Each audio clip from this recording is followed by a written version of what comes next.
Yet again, the film opens somewhere in Australia as Junior, a 19-year-old youngster, is moved into a jail. Junior grew up in a dysfunctional family and has been getting into trouble with the law since he left home a few years ago. He has now been sentenced to 6 months in jail for a seemingly minor offense. After a thorough search for potential weapons, Junior is moved into his cell, where he meets his cellmate Eric. They share no words, but it is clear that Eric is truly frightened of something. As the days pass by, Junior begins to settle into the rigid jail routine.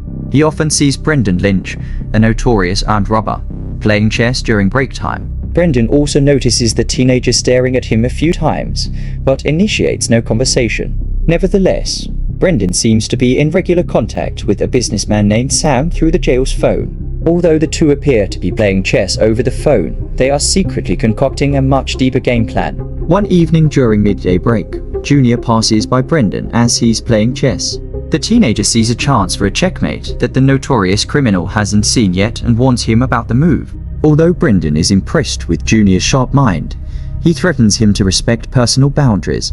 Meanwhile, Junior discovers that Eric is being physically abused by a gang leader, Dave. They regularly drag him to the jail bathroom while everyone else ignores it as if nothing is happening. One night, as the prisoners return to their cell, Junior notices Eric tying a razor blade to the back of a toothbrush. It seems that he has finally decided to fight back against the abuse. However, the next morning, Junior wakes up to a horrific scene. Eric is lying on the floor with blood gushing from his throat. The razor blade weapon was not for Dave, but rather for committing the unimaginable. Junior frantically calls for help, but his cellmate doesn't survive. With Eric now dead, Dave and his group begin targeting Junior as their next victim. One night, as he is returning to his cell, Junior is cornered by Dave's men. Luckily, Brendan, along with his crew Sterlo and MV, saves him at the last possible second. The notorious criminal boss then calls Junior into his cell for a discussion. At first, he gives the teenager a lesson about the harsh reality of jail life. Stay out of other people's affairs or be prepared to fight back. But since Junior lacks the muscle to fight back on his own, Brendan proposes a deal. He will offer him protection for the rest of his jail sentence, and in return, when Junior gets out, he must perform whatever tasks Brendan requests of him. The teenager asks for a few days to make a decision. A few days later, Dave and his gang trap Junior and successfully drag him to the bathroom, but Brendan and his men manage to save him. They also beat down Dave and throw him down the steps, ending his reign of terror definitively. Go back to making chicken, you expletive. In the aftermath of this incident, Junior finally accepts Brendan's deal. According to the plan, he will go to Sam's place after his jail sentence is over. The businessman will provide him with a safe hideout and essential weapons with which he needs to hijack a helicopter. Junior is to force the helicopter pilot to land inside the jail's yard, get Brendan and his team, and escape before the police can catch them. A while passes, and the day of Junior's release finally arrives. Just as he was told, the teenager heads directly to Sam, who gives him a beachside apartment as well as a portfolio of Brendan's items. Later that day, Junior arrives at the apartment and is amazed by the magnificent views surrounding it. He opens the briefcase and finds fake IDs, new clothes, and a gun inside it. That evening, a beautiful young woman named Tasha comes to his apartment to use his restroom. She is one of several women that Sam keeps around him and uses for various tasks. She gives Junior cash and a cell phone for receiving crucial instructions. Clearly, the teenager is smitten with her beauty, but when her task is over, she promptly leaves. Next, Junior goes to a trailer of a retired soldier named Private Wilson, as Brendan instructed him. He acquires an assortment of advanced assault weapons from Wilson. After a brief lesson on how to handle them, Junior goes to a local tour office that arranges helicopter flights and books a tour. Mid-flight, he takes out a gun from his attach and forces the pilot to divert it toward the jail. Meanwhile, Brendan, MV, and Sterlo manage to keep a jail guard in check using an improvised knife. They force the other guards to open the main gate and rush out of it. Soon thereafter, Junior arrives with the helicopter, and they all quickly get in, leaving the prisoner behind. They fly a long distance and finally touch down in the middle of a mining field where Sam's car is waiting for them. Leaving the pilot unharmed, they get into the car and disappear from the scene. On the way to Sam's safe house, the gang stops for a quick lunch while MV goes in to get them snacks. A radio station reports the news of their jailbreak. The reporter goes through all their names and crimes one by one. To their total disgust, they find out that MV was serving a sentence for assaulting a schoolgirl several years ago.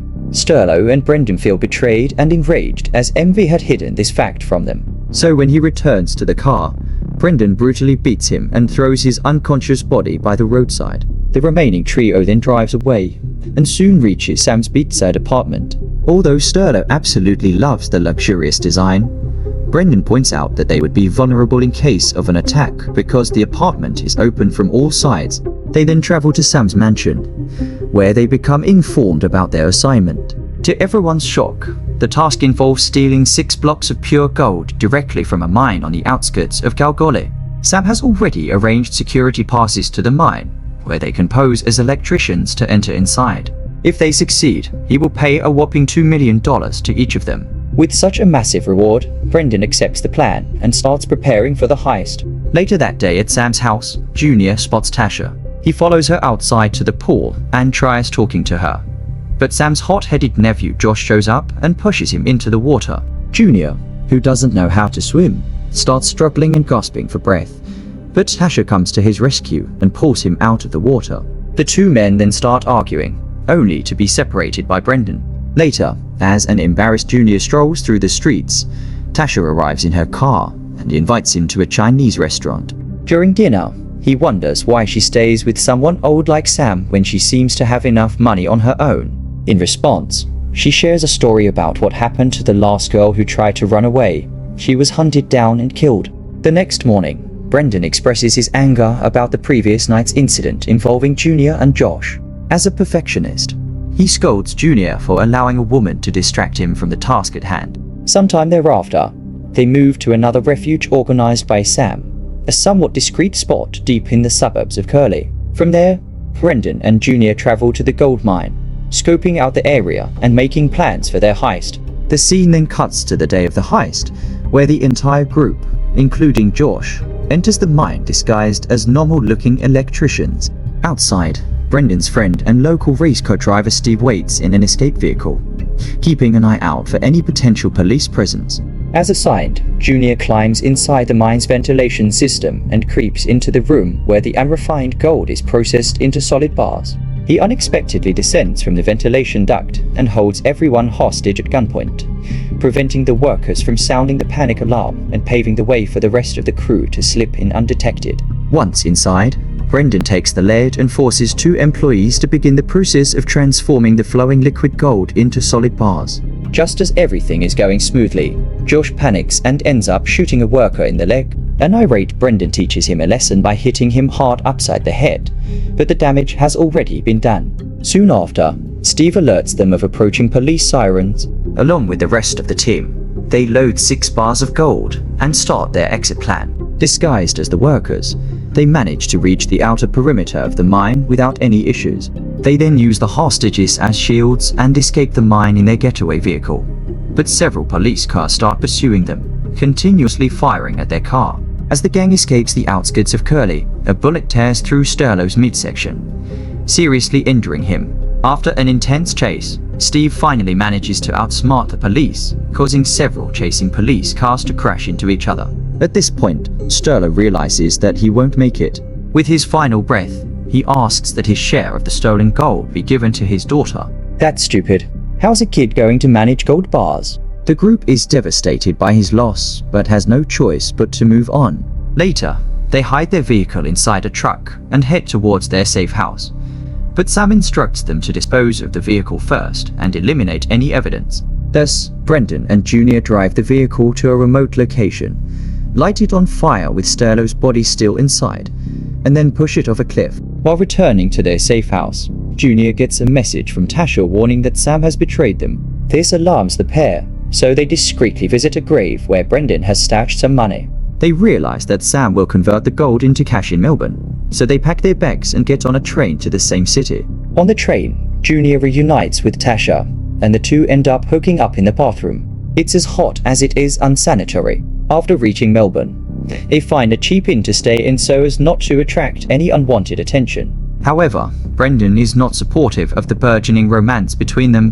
One night, while Tasha is out getting some takeaway food, he warns Junior that she could be a hindrance in their future plans because of her checkered past. To ensure a smooth path forward, Brendan promises to give Junior a larger share of the money, asking him to cut ties with her.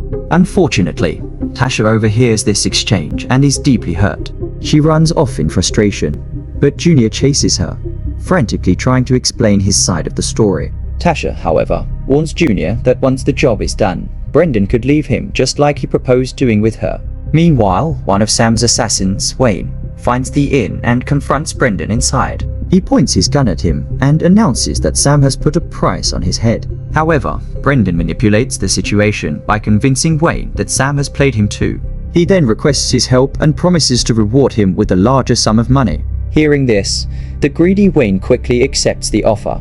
The next morning, Junior and Brendan set out for the site where Sam is supposed to turn in the gold bars. They arrive just in time to see Josh handing the briefcase containing the gold bars to the dealer. Suddenly, their exchange is interrupted by Wayne, who appears out of nowhere in his pickup truck.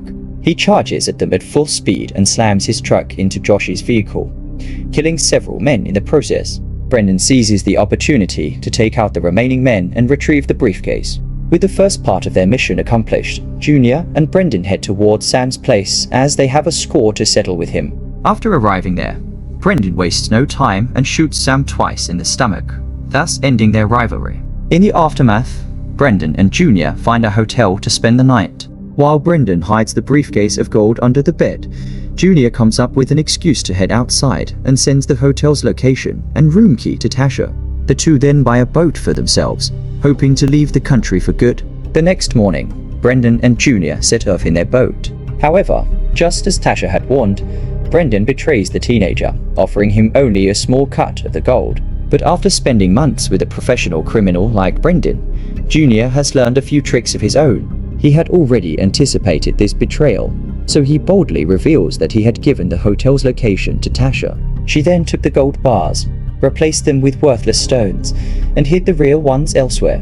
Irritated at the revelation, Brendan drags Junior into the water, and the two engage in an intense fight. After a while, only Brendan surfaces, as Junior cannot swim. However, he soon rescues the drowning boy, and the pair once again climbs onto the boat. Eventually, Brendan sees no point in fighting and concedes that the teenager hasn't harmed him. On the other hand, Junior promises that he will send Brendan his fair share of the money and then leaves on a small boat towards the shore. Later, Brendan returns to living in the inn, where he is eventually caught and sent back to jail after a local woman recognizes his face. The final scene shows Brendan as a changed man, someone who has accepted his fate. However, a while later, he gets a message from Junior detailing the location of his share of the gold. This brings a renewed sense of hope to Brendan as he looks out of his cell's window,